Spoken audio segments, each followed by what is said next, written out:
Students, আজকে তোমাদের জন্য ক্লাস 5 এর প্রশ্নবিচিত্র 2024 এর পরিবেশ বিজ্ঞানের মডেল কোশ্চেন পেপার 1 আলোচনা করছি।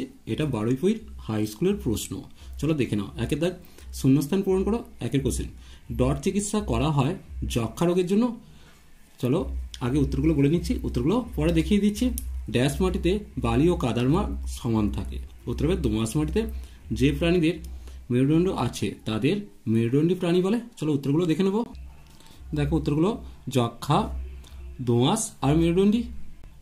এরপর দেখো দুয়ের দাগ সত্য মিথ্যা করতে বলেছে। আকর্ষ হলো পরিবর্তিত পাতা, এটা সত্য আছে। এরপর দেখো ক্লোরোফিলের জন্য আমাদের দেহের রং কালো হয়, এটা মিথ্যা হবে, কারণ সবুজ হয় শকুন মৃত প্রাণীর মাংস হয়, এটা সত্য আছে।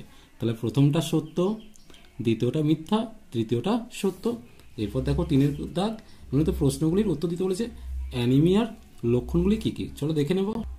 দেখো এর জন্য তোমরা বইয়ের 8 পাতাটা খুলবে।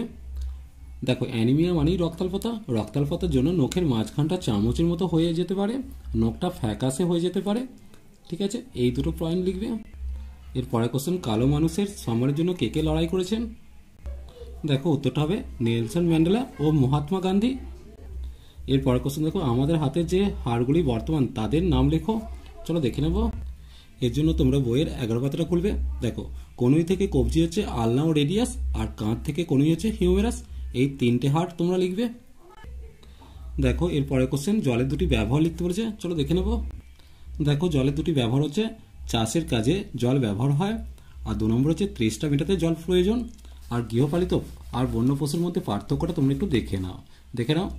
গৃহপালিত পশু আর বন্য পশু ঘরে মানুষের সঙ্গে থাকে আর জঙ্গলে বসবাস করে। মানুষের প্রয়োজনে পোষ মানানো হয় এদের, আর এদেরকে পোষ মানানো হয় না। গৃহপালিত পশু যেমন গরু, ছাগল ইত্যাদি, আর বন্য পশু যেমন বাঘ, সিংহ ইত্যাদি। আজ এই পর্যন্তই। নেক্সট ভিডিও নিয়ে খুব তাড়াতাড়ি হাজির হবো। ভিডিওটি ভালো লাগলে লাইক, শেয়ার, কমেন্ট করো। পারলে চ্যানেলটিকে সাবস্ক্রাইব করে নিয়ে। চলো টাটা, বাই।